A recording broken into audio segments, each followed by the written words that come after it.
IDFM 98 de la bande et Bonne FM avec Caroline Turini, TU2RINI. Demain sera humain, le meilleur de l'humanité est à venir. C'est un essai publié aux 100 000 milliards. 100 000 milliards de quoi, Caroline Turini? Bonsoir. Ça, bonsoir. Il faut demander à mon éditeur. C'est lui qui a choisi ce nom. Édition 100 000 milliards. La couverture, c'est qui? C'est Klimt. Klimt. Belle couverture. Voilà, d'une femme enceinte. D'une femme enceinte, oui. Enceinte de quoi? De la nouvelle humanité, on va dire. Ça me parle. Alors, je vous amène tout de suite sur la préface de Daniel Zaguri, du docteur Zaguri, oui. Qui vous dit, alors si vous allez m'expliquer pourquoi, qui vous dit, Caroline Turini est la compagne d'Anna Micher, elle n'est pas du genre à livrer à tout bout de champ ses préoccupations.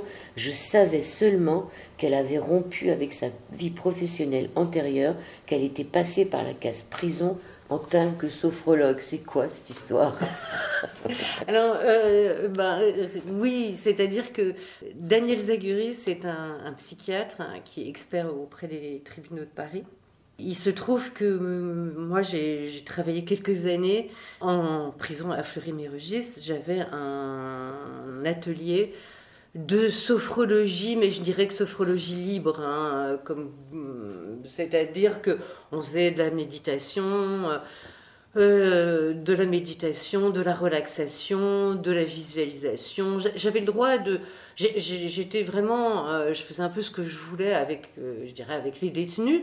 Donc, ça me venait comme ça. Alors, j'ai fait aussi des groupes un petit peu de paroles, des groupes de relaxation, etc. Pendant, je dirais, oui, ça a duré 5 années, voilà. Et au bout de 5 années, c'est quand même un travail qui est très très dur. Avec des femmes ou des hommes? Non, c'était qu'avec des hommes. Et voilà, j'ai découvert un autre monde, on va dire, mais un monde qui n'est pas désagréable.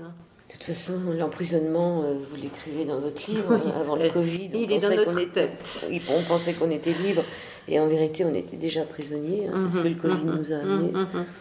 Donc 5 ans à s'occuper des détenus. Voilà.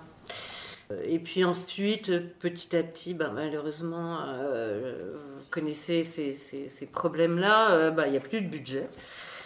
Donc l'atelier a malheureusement fermé.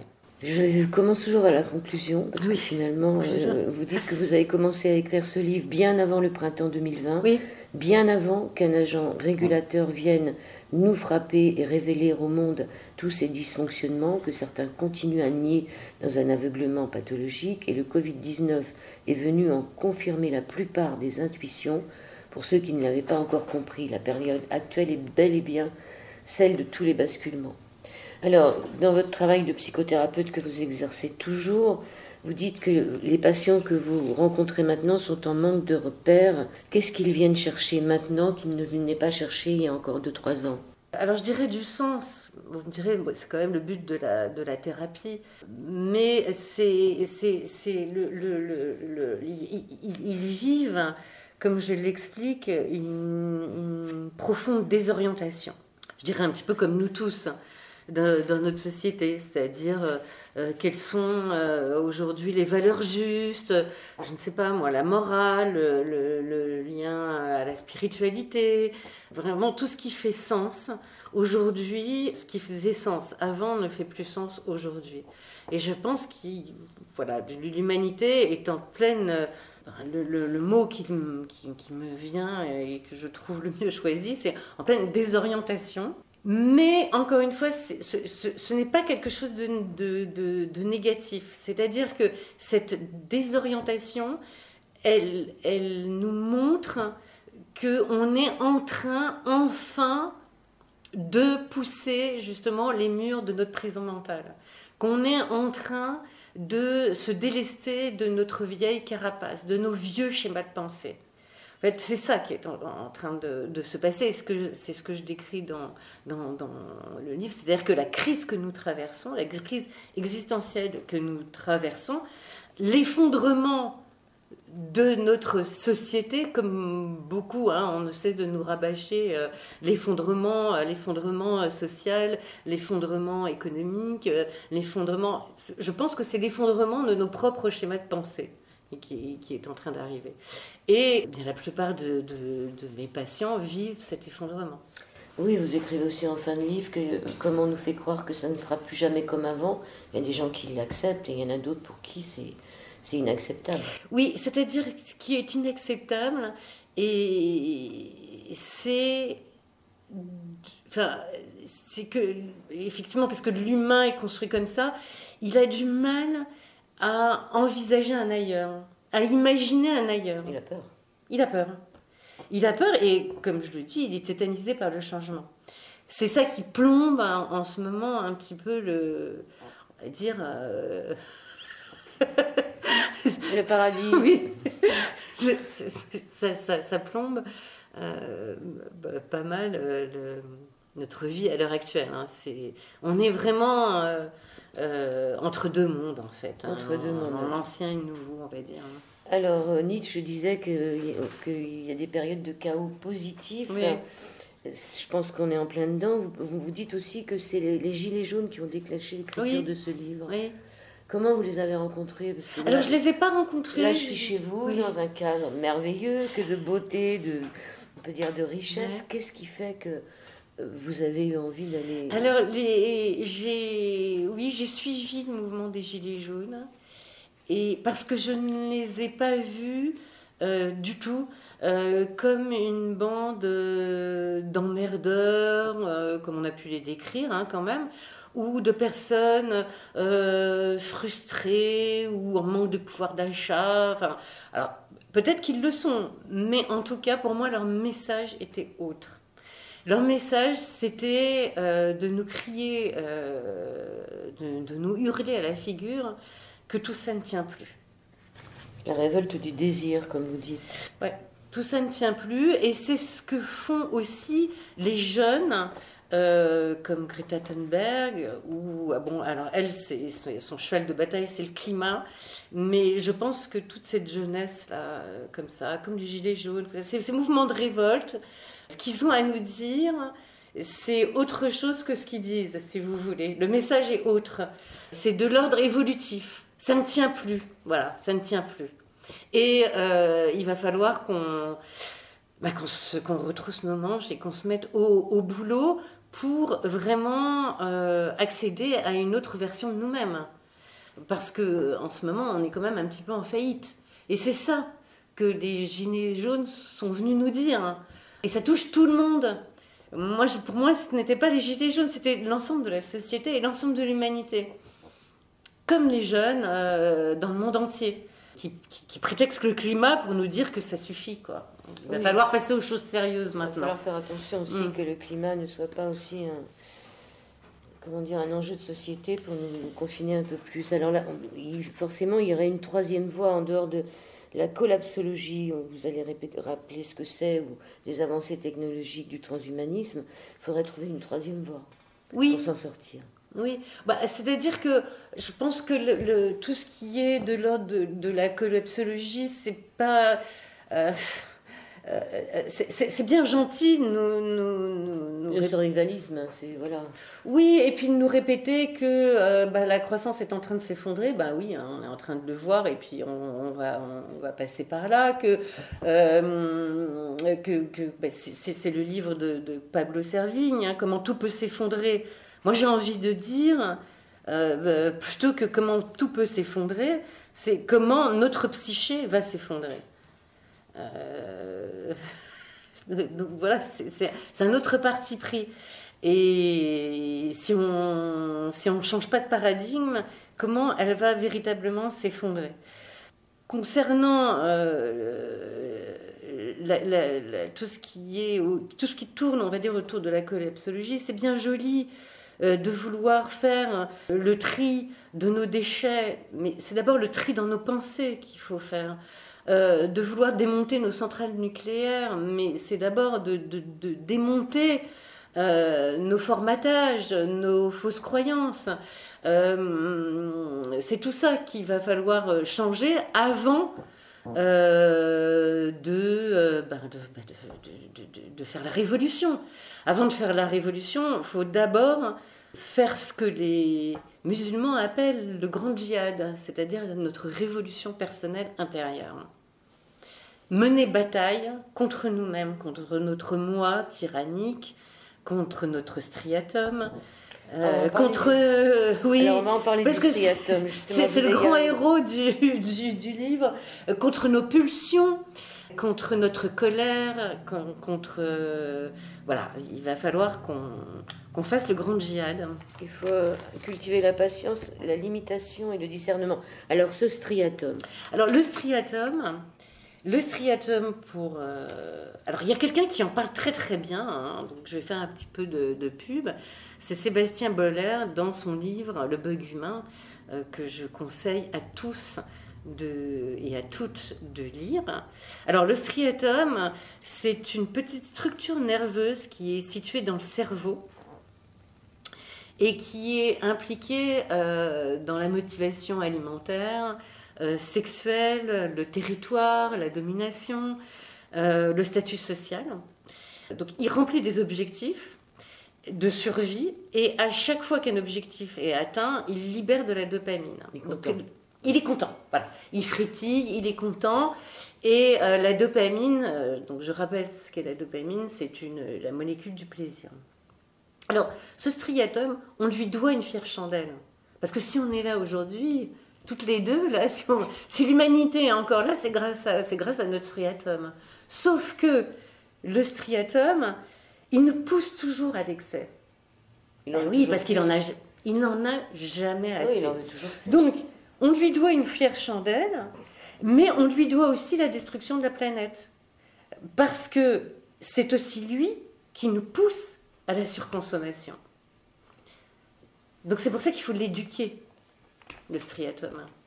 J'espère que ce striatum, on ne va pas essayer de nous le déconnecter ou qu'on ne va pas essayer d'en faire autre chose. Alors, vous écrivez ce striatum, quelque part, il nous demande quelque chose de plus élevé à la vie, quelque chose qui pétille, qui brille toujours, afin de détourner notre angoisse abyssale d'être au monde. Oui. Est-ce que vous croyez qu'il est là pour ça? On a une angoisse abyssale d'être au monde? Non, mais à l'heure actuelle, alors c'est une angoisse abyssale, c'est l'angoisse de la mort. Et si vous voulez, c'est pas lui qui nous détourne de cette angoisse de mort. C'est comment je vais expliquer ça? C'est ce qu'on a créé et qui déclenche cette molécule du plaisir qui nous détourne de notre finitude, en fait. Donc, par exemple, je vais vous donner des exemples, parce que je ne sais pas si je suis très claire. L'exemple tout simple, c'est l'utilisation du smartphone. Moi, j'ai rien contre un smartphone, j'en ai un, je l'utilise, j'espère à bon escient.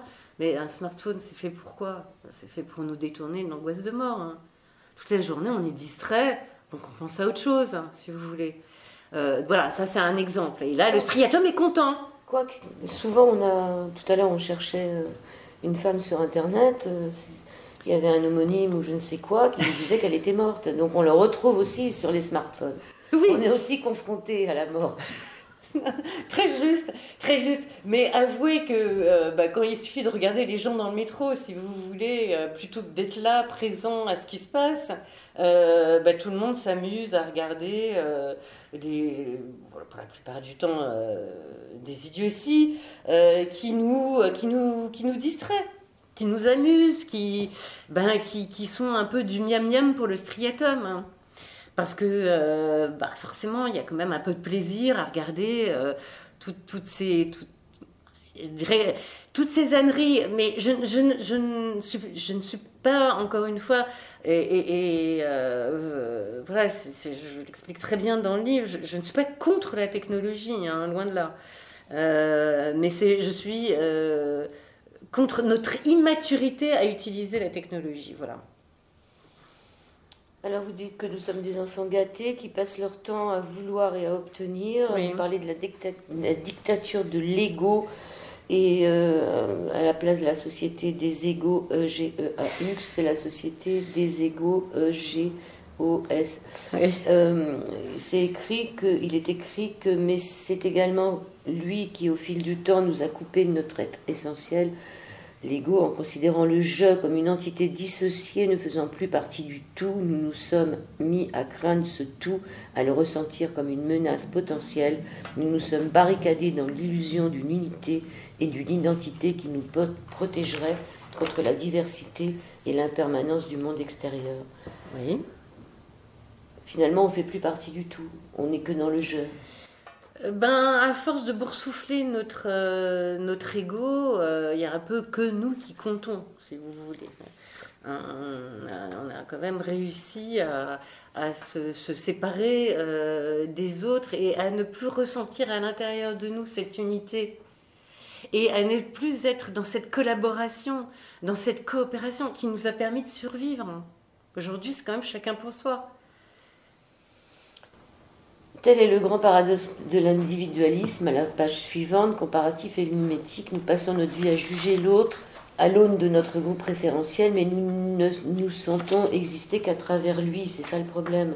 Parce qu'en vérité, on est un jeu, mais on a besoin d'être regardé par les autres, et vous parlez de l'histoire du miroir.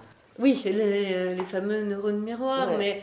Mais ce qui se passe à l'heure actuelle, c'est que c'est vrai que... Alors, je vais encore parler de la technologie, ça me gêne un peu, mais tout ça, toute cette technologie à l'heure actuelle, tous ces réseaux sociaux, n'ont fait que boursoufler notre ego. Et nous séparer. Et nous séparer, forcément. Et, paradoxalement, on pourrait très bien se vivre comme ça, si vous voulez, mais on a besoin du regard des autres. C'est totalement paradoxal, c'est-à-dire que on peut... moi, j'ai rencontré des personnes qui se sentaient très très mal quand elles n'avaient pas assez de pouces, de likes, de j'aime, etc., et qui ne vivent qu'à travers ça. Et pourtant, il est question de l'oubli, comme le disait Marc Aurèle. Oui, la seule renommée qui nous attend après nous, c'est l'oubli. La seule renommée qui nous attend après nous, c'est l'oubli. Oui, oui. La plupart d'entre nous s'épuisent à tenter d'accéder à un statut social et à le maintenir, et l'angoisse de dégringoler provoque chez certains de graves dépressions. Oui. Et jusqu'à des suicides. Jusqu'à des suicides. Deuxième partie de cet au-delà du miroir avec Caroline Turini sur le 98 de la bande FM, idfm98.fr, sur toute la planète Terre. Demain sera humain. Le meilleur de l'humanité est à venir. On va parler des pièges du temps, ce qui a été, et surtout ce qui aurait pu être. On est un peu coincé en ce moment dans ce qui a été, puisqu'on nous dit que ça ne sera plus jamais comme avant. Ce qui aurait pu être, c'est-à-dire ce qu'on aurait pu faire pour qu'on n'en arrive pas là. Oui, mais quand je parle du piège du temps, en fait... vous savez, les taoïstes disent qu'on doit mourir tous les jours à soi-même. En fait, c'est ça le piège du temps, c'est qu'on est accroché à ce qu'on a vécu et qui nous alourdit de ces pesanteurs, si vous voulez. Notre vécu, notre passé, on a tendance à s'identifier à tout ça. Or, il faudrait mourir tous les jours à soi-même et revivre tous les jours une nouvelle vie. C'est ça le piège du temps. Se libérer du passé, comme se libérer complètement du passé, c'est dur. Se libérer du passé et ne pas arrêter les projections sur le futur. Surtout qu'à l'heure actuelle, on sait bien qu'on est dans des périodes tellement incertaines que toutes les projections, en tout cas moi je le vis dans ma vie, toutes les projections que je peux faire, ça ne marche jamais, ça ne marche plus si vous voulez. Donc on est dans une période d'incertitude. On vient de rentrer vraiment dans une période d'incertitude. Tout ce qui se passe à l'heure actuelle, dans l'actualité, nous le montre. Donc c'est ça, c'est se libérer du passé et arrêter les projections sur le futur. Ça nous ferait beaucoup de bien pour vivre le présent, le pur présent. Oui, mais si on arrête les projections sur le futur, comme vous dites, notre cerveau s'accroche aux histoires qu'il se raconte. Ah oui, et en plus, on a un problème quand même, c'est que le langage est devenu complètement artificiel. Il n'y a que des mensonges, on ne sait plus à quel sens se vouer. Donc on ne peut pas se raccrocher, ne serait-ce qu'au langage. Alors on ne peut pas se raccrocher au langage parce que déjà le langage n'est pas le même pour tout le monde. On le voit, les mots n'ont pas le même sens pour vous, pour moi, donc c'est un petit peu compliqué de se raccrocher au langage. On pourrait déjà essayer de se raccrocher au silence, ce serait pas mal. Et se raccrocher à l'écriture, vous en parlez aussi? Parce que vous écrivez. Oui, j'écris un petit peu. Vous écrivez pas mal. Merci du compliment. Se raccrocher à l'écriture, vous dites que c'est l'écriture qui finalement a un peu bousillé le... Enfin, je veux dire... Alors, ah oui, je vois ce que vous voulez dire. C'est-à-dire que, en fait, l'écriture a fixé les choses. Et d'ailleurs, pour reprendre les paroles de Socrate et de notre ami Aristote, eux, eh bien, ils jugeaient pas du tout, ils voyaient pas du tout d'un bon œil l'écriture. Platon, il voyait la ruine de la mémoire. Voilà. Allez-y. L'écriture ne permettait, selon lui, qu'une connaissance superficielle, la vérité ne pouvant accoucher que d'une succession de questions-réponses. Socrate avait compris qu'aucun savoir n'est immobile et que l'écriture n'amènerait personne à être plus savant, qu'au contraire, les gens en seraient plus ignorants. D'ailleurs, il s'est bien gardé de laisser aucun écrit. Oui, c'est-à-dire la fixité. Il y a une question de fixité dans l'écriture. Les paroles s'envolent, mais les écrits restent. C'est la belle écriture. Exactement. Donc, on se raccroche à ce qu'on a écrit. Vous savez, nous, les humains, on a tendance à s'accrocher à beaucoup de choses. Donc, on s'accroche à tout ce qui a été écrit. Et si on s'accroche à tout ce qui a été écrit, on s'enferme dans ce qui a été écrit, comme une vérité absolue. Mais en même temps, c'est quand même bien de laisser des écrits. Heureusement qu'on a Socrate, heureusement qu'on a tous ces penseurs qui ont laissé des écrits, parce qu'on le saurait comment. Oui. Non, mais après, il y a notre, bien sûr. Non, mais il y a notre propre interprétation. La religion, c'est ça. La Bible ou le Coran, vous avez 1000 façons d'interpréter ce qui a été écrit. Encore faut-il qu'on puisse le lire pour l'interpréter. Oui. C'est bien quelque part l'écriture quand même. C'est ce qui a fait faire un bond à l'humanité. Dans un sens, c'était peut-être pas bien pour écrire. Alors, je suis un peu sceptique là-dessus, parce que oui, ça a fait faire un bond à l'humanité, mais si vous voulez, il y a encore des civilisations, notamment en Afrique, où tout se transmet oralement. Voilà, il y a une transmission orale. Donc, voilà, moi j'aime pas trop l'écrit c'est ce qu'il faut. Voilà, il y a aussi des civilisations qui se transmettent un savoir, des connaissances à l'oral. Est-ce qu'on a vraiment besoin de l'écrit? Justement, on va parler de ne pas être rejeté par le groupe, puisque dans ces sociétés tribales, ça se transmet par l'oral. Ici, avec ce qu'on vit en ce moment, vous avez tout un chapitre où vous montrez que l'important pour la plupart des humains, c'est de ne pas être rejeté par le groupe, donc se conformer à ce que nous donnent les directives de l'État, c'est-à-dire au niveau des masques, au niveau des injections, au niveau de ce qu'on est. Il y a beaucoup de gens qui ne se sont pas posé la question, parce que le problème, c'est de faire partie du troupeau. C'est de faire partie du troupeau, mais parce que c'est quand même ça qui nous a sauvés, qui a sauvé notre peau. Donc il ne faut pas... il faut revenir à ce qu'on était il y a encore 15 000 ans. Et Harari, que je cite abondamment, l'a très bien expliqué dans Sapiens. Il y a 15 000 ans, on était en train de courir, chasseurs-cueilleurs, et c'est cette coopération, ce groupe qui a fait qu'on a survécu. Parce que tout seul, je veux dire, on n'a pas de griffes, on n'a pas de poils, on ne sait pas grimper aux arbres, on ne court pas vite. Et dans notre tête, on fonctionne encore comme ça. C'est-à-dire que pourquoi le groupe et le regard du groupe et ne pas être rejeté est si important pour nous, c'est parce qu'il y a une question de survie derrière tout ça. Nos cerveaux, et ça c'est Harari qui le dit, nos cerveaux sont encore des cerveaux de cueilleurs, de fourrageurs. Parce que 15 000 ans, c'est rien. Alors moi, c'est vrai que j'ai une vision du monde, de l'univers et de l'humain vraiment dans dans sa largeur, dans sa globalité. Donc effectivement, d'ailleurs comme je l'explique, 15 000 ans c'est rien, c'est 0,004% ouais, du vivant. Donc voilà. Et nos cerveaux, si vous voulez, à l'heure actuelle, tout va beaucoup trop vite. Donc nos cerveaux ont vraiment beaucoup. C'est pour ça qu'on est en stress. Hein. Le stress, on essaie de s'adapter. Il faut savoir, et ça je le dis aussi, alors ça c'est pas, je sais plus si c'est Harari qui le dit, mais il a fallu 100 000 ans pour qu'on taille des silex. Et ensuite il a fallu 250 000 ans pour qu'on les mette sur un bâton pour en faire des lances. 250 000 ans. Aujourd'hui, on change sans arrêt. Oui, ça va vite, mais ça va vite où? On est en marche vers quoi? On court vers quoi? Vers l'oubli, comme le disait, comme le disent les philosophes.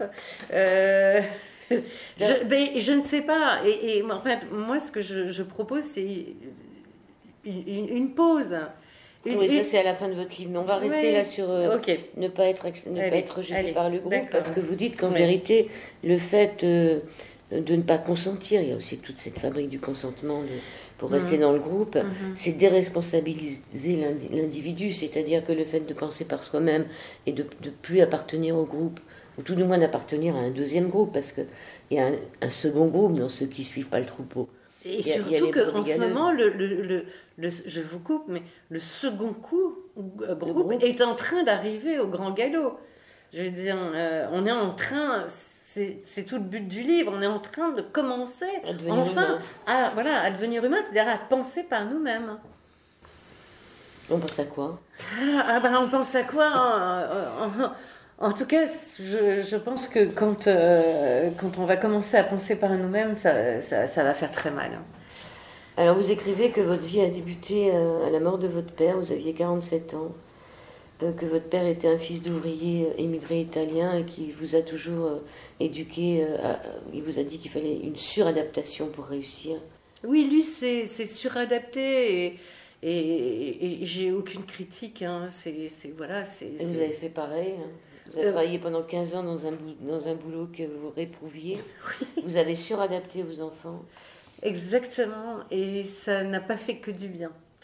Donc, justement, quand j'ai commencé à penser par moi-même et surtout j'ai un certain nombre de voyages m'ont aidé, surtout à rencontrer d'autres civilisations qui pensaient autrement, notamment en Inde, au Tibet, dans les pays de l'Himalaya. Ma vie a un petit peu basculé et j'ai... Comment dire? J'ai sauté le pas. J'ai sauté le pas. Je ne sais pas comment expliquer cette période, parce que ça a été une période de grand chamboulement, et ça représente une naissance pour moi. D'ailleurs, je le dis, j'espère que je vivrai très âgée, parce que je suis née, j'ai l'impression d'être née à cette époque, c'est-à-dire à 47 ans. En fait, j'ai découvert d'autres façons d'être, d'autres façons de penser et de se représenter le monde. Et vous en voulez à celle qui était là avant? De ne pas l'avoir découvert plus tôt? Ah, ça c'est une bonne question.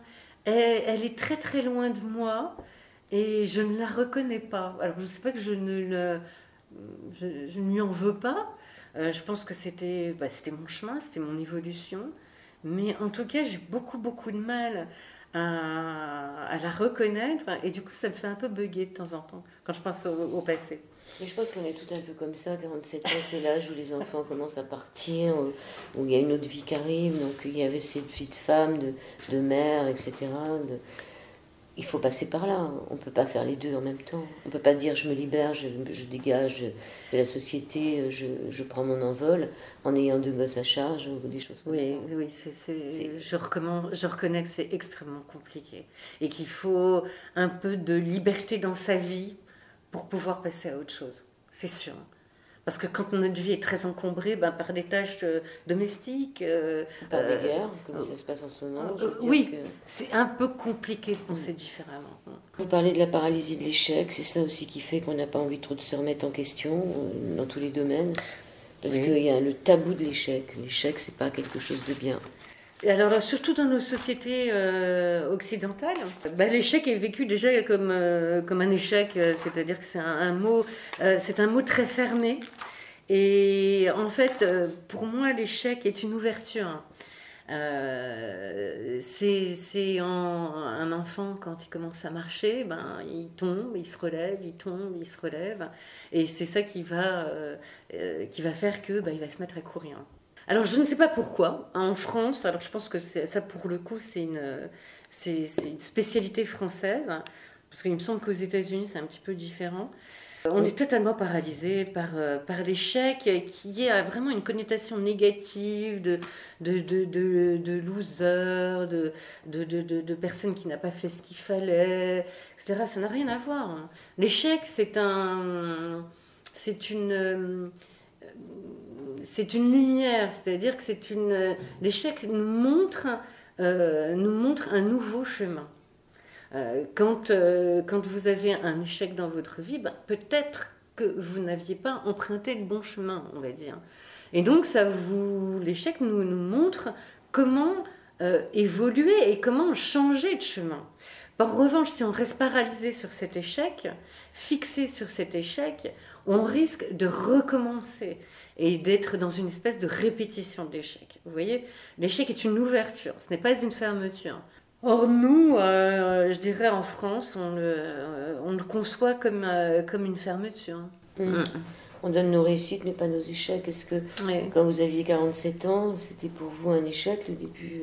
Vous vous êtes dit que votre vie devenait un échec si vous continuiez comme ça? Est-ce qu'il y avait le mot échec? Elle ne pouvait pas continuer comme ça. Est-ce qu'il y avait le mot échec?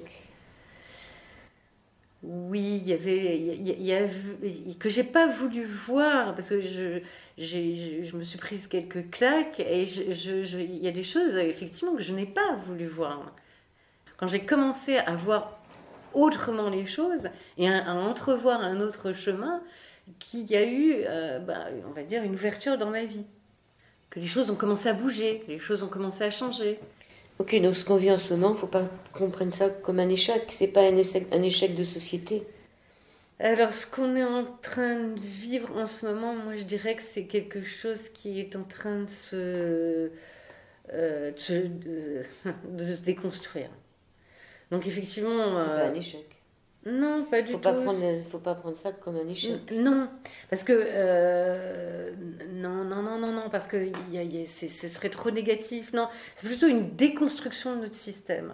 Et ce qui est arrivé au bout de son histoire, si vous voulez. Les vieux systèmes, les vieux schémas, les vieux formatages qu'on garde et ils sont en train de se déconstruire, de se déliter.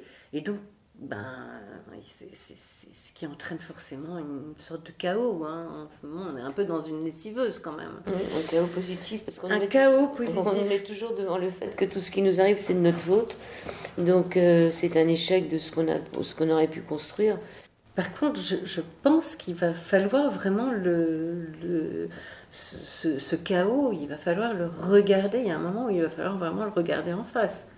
Parce que si on continue comme ça va mal aller. Mais tout venait du chaos de toute façon. Oui, mais là, quand même, on va se prendre 4 degrés. Notre planète est ensevelie sous les déchets. Il y a de moins en moins de vivants sur notre planète parce qu'on les a tous zigouillés. Je parle des animaux. Je suis moins pessimiste que vous. Moi, je suis pas très Grunberg. Je suis moins pessimiste. Troisième partie de cet au-delà du miroir sur l'antenne d'IDFM, 98.fr sur la planète Terre et les planètes qui nous accueilleront plus tard quand on aura complètement détruit celle-ci, je rigole. Le confinement, nous étions donc déjà enfermés, mais nous ne le savions pas. Contrairement aux idées reçues, notre cerveau n'est pas fixe, mais en continuelle évolution à tout âge. Il y a la fameuse neuroplasticité dont vous parlez, Caroline Turini, dans votre livre « Demain sera humain ». Vous parlez d'un tas de choses. C'est un livre où on ne peut pas tout aborder, mais Si on a une neuroplasticité dans notre cerveau, ça veut dire que peut-être qu'on peut s'en sortir. Que tout est possible. Alors, par contre, oui. vous êtes en train de dire que les thérapeutes sont un peu complices de ce qui se passe en ce moment parce qu'ils travaillent sur les blessures narcissiques de leurs patients, comme si les patients continuent à parler d'eux encore. Oui, c'est-à-dire c'est toujours le même sujet, des frustrations, de ce que je n'ai pas eu, à quoi j'ai droit, pourquoi j'y ai pas droit. Et ça, en règle générale, il y a beaucoup de thérapeutes qui vont dans ce sens-là. La sagesse, c'est savoir que je suis rien. L'amour, c'est savoir que je suis tout. Et entre les deux, je vis ma vie. C'est une phrase du Tao. Oui. Ça serait bien qu'on arrive jusqu'à là. Ce serait pas mal, oui. Vous parlez des religions aussi. Oui. Et vous dites que ça serait une entité extérieure qui réglerait tous nos problèmes. C'est vrai ce que vous dites. Alors, si on... Oui. Et en même temps, on en a besoin. Enfin... Oui, mais malheureusement, en tout cas pour l'instant, les religions n'ont pas réussi à spiritualiser. À nous relier, mais plutôt à nous diviser déjà. Religion, ça veut dire relier. Et elles n'ont pas réussi à spiritualiser l'homme et à nous relier. Il y a quand même une faillite des religions. Oui, surtout que si on se base sur la protection divine et des choses comme ça, ce qui est une bonne chose, ça nous déresponsabilise un peu. Ce que ne fait pas le bouddhisme. Ce que fait pas le bouddhisme. Mais non, parce que dans le bouddhisme, Bouddha, c'est vous. Mais dans Dieu, quelquefois aussi, Dieu, c'est nous. Hein, oui, mais il reste quand même à l'extérieur. Là, vraiment, ça dépend. Dans la nouvelle spiritualité, on se dit qu'on est à l'égal de Dieu. Donc, quelque part, on est des dieux et des déesses soi-même. Alors, il faut faire un petit peu attention, parce que si on, oui, si on est Dieu, on va pouvoir dominer la nature. Hein, c'est quand même ce qui a été dit. Donc, il faut faire attention à ça. Le bouddhisme, c'est retrouver notre nature de Bouddha. Et nous sommes les seuls responsables de notre parcours et de qui nous sommes. D'accord. Bon, ça sera retrouvé dans le livre. On n'invoque pas une entité extérieure. Alors, il y a Jung qui dit que la première partie de notre vie consiste à tomber dans un trou et que la seconde partie de notre vie consiste à en sortir. Je trouve qu'elle est très juste. Oui, elle est belle, cette phrase. Elle est très belle. Alors, on est en train de sortir du trou, là. J'ai l'impression, c'est pour ça que je l'ai écrite dans notre... j'ai l'impression qu'effectivement, on arrive, on est au fond du trou, hein, et on a bien dégringolé, et que maintenant, avec tout ce qui nous arrive, toutes ces prises de conscience, on va en sortir. Ça, je le crois. Mais ça, c'est pareil, ça prendra des années. Quand je dis des années, peut-être des milliers d'années pour sortir de ce trou. Oui, parce qu'on a peur du changement, que chaque créature est amoureuse de ses chaînes quelque part. Hein. Vous dites qu'il y a cette fabrique du consentement. On est dans le consentement, vous parlez du triangle de Cartman, la victime, le bourreau et je ne sais quoi. Et surtout, est-ce que nous sommes préparés à cette liberté? Et le sauveur. Et surtout, est-ce que nous sommes préparés à cette liberté que nous recherchons? J'invite le lecteur à lire Traité de la servitude volontaire de la Boétie. Il explique ça très bien. C'est que on est pour être...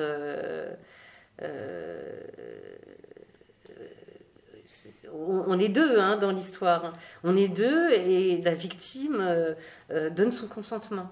Alors je sais qu'il y a beaucoup de personnes qui ne veulent pas entendre ça, mais c'est quand même un peu la vérité. C'est un consentement tacite. Hein. Alors, est-ce qu'on est des homo sapiens ou est-ce qu'on est des homo immaturus? Est-ce qu'on est des hommes sages et raisonnables? Est-ce que vraiment l'homo sapien est si sage et raisonnable? Non. L'homo sapiens, pour l'instant, il en est... c'est l'enfant animal intellectualisé. Et de l'enfant animal intellectualisé, dans le sens que nous sommes des enfants, on fait joujou avec nos armes, avec nos fusées, avec nos smartphones. Ça, on n'arrête pas de faire joujou. On est donc totalement immature, mais on a un gros cerveau. Et en fait, il faudrait passer de cette... On a un gros cerveau, mais un cerveau lent. On a un cerveau quand même qui fonctionne très bien. Oui, mais il est un peu lent quand même à la détente. Ben, il est lent à la détente parce qu'il a cru, si vous voulez, il a cru aux mythes et aux histoires qu'il s'est racontées. Qu'on lui a racontées. Il y a cru. Alors il y a cette question que vous posez. Il y a cru. Ouais, et ça. Donc, donc de l'enfant animal intellectualisé, maintenant il doit passer à l'homme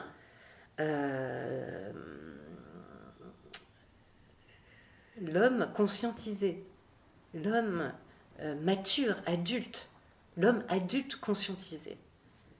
Oui, vous dites à un moment, vous posez la question à vos lecteurs, quelles sont les pensées qui ne soient pas nos parents, de la société, de notre éducation, des médias, quelles sont les pensées, on peut se poser la question, quelles sont les pensées, même quand je parle en ce moment, qui ne viennent pas d'ailleurs? Eh bien, j'y réponds, aucune.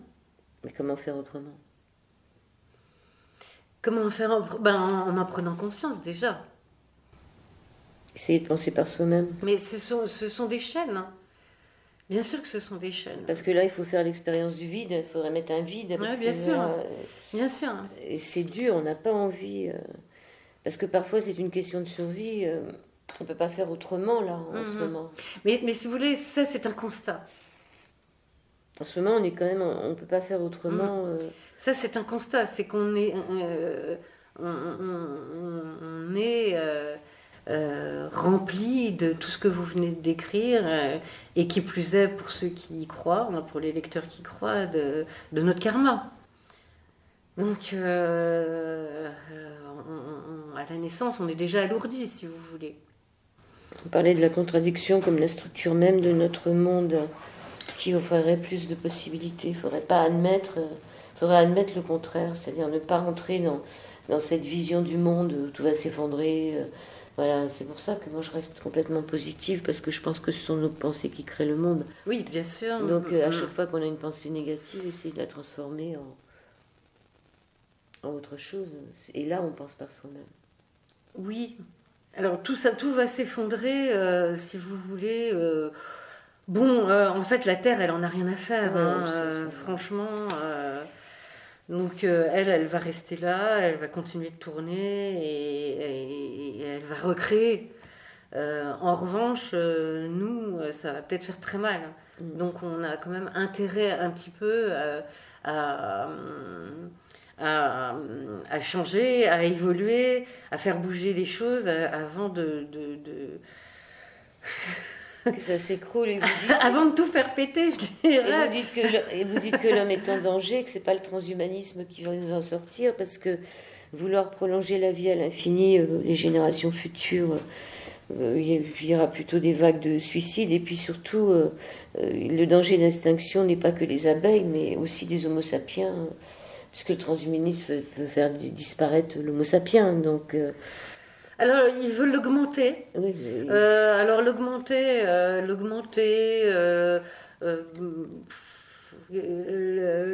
en lui mettant des puces dans le cerveau pour qu'il soit encore plus intelligent. Et qu'il soit diminué dans sa réflexion, parce que c'est les machines qui prendront le relais. Oui, alors là-dessus, je suis pas certaine que les machines prennent le relais, ou que quand on dit qu'on va transférer notre cerveau dans un ordinateur, des personnes comme Damasio réfutent ceci, parce que on est aussi conscience, on est aussi émotion, on est aussi sentiment, et que ça se transfère pas. Ça se transfère pas dans un ordinateur. Oui, mais peut-être que si un jour ils trouvent, comme le striatum, un endroit où elle est, cette conscience, ils la déconnecteront.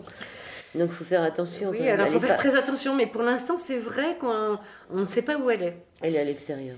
Ça n'est pas dans la tête en tout cas. Alors, ça nous protège de pas mal de choses. On ne pourra pas l'attraper. Non, on ne peut pas l'attraper. Alors, renoncer pour changer, donc appuyer sur pause, hein, c'est important en ce moment qu'il faut apprendre. Il faudra appuyer sur pause pour peut-être se poser des bonnes questions. C'est ça. Moi, je ne suis pas du tout contre le progrès, hein, comme je l'écris. Simplement, ce qui serait bien, c'est d'arrêter de courir et d'arrêter un petit peu tout ça, de se mettre sur pause et de réfléchir tous ensemble au sens de tout ça et peut-être un nouveau modèle de société avec des humains qui se seraient libérés de leur ego, de l'infernal mécanique de leur désir, de leur désir, de leur artifice, qui ne seraient plus obsédés par la norme, plus paralysés par l'échec, qui seraient capables d'aimer avec un grand A et qui ne seraient plus périmés. Voilà, je trouve que nous sommes un petit peu périmés et qui plus est en danger parce que hypnotisés par la technologie et tétanisés par le changement. Voilà, ça c'est un peu le constat. Vous parlez de la méditation qui est un espace dans la tête de chacun. Ça, j'ai bien aimé cette phrase. Vous parlez de l'harmonie du monde qui repose sur l'union des contraires. Oui. Et qu'il faut accepter et que l'acceptation n'est pas la soumission, c'est important aussi.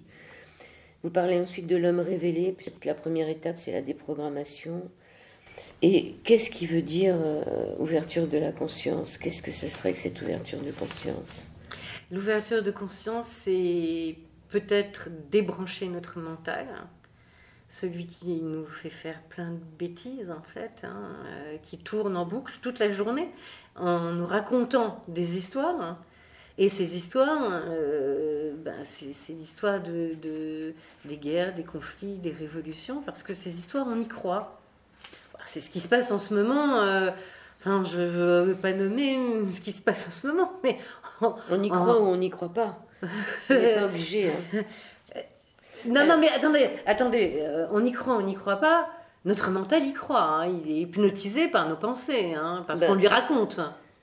Oui, si on veut bien se laisser entraîner dans cette histoire. Exactement. Alors, il faudrait aussi renouer avec la culture de l'effort. C'est un effort que de sortir de ces histoires qu'on essaye de nous mettre dans la tête. Ne serait-ce que méditer, ça demande un gros effort. C'est très compliqué de se mettre sur pause. Moi qui suis une méditante, quand même. C'est plus dur en ce moment? Pas forcément plus dur en ce moment, mais la méditation...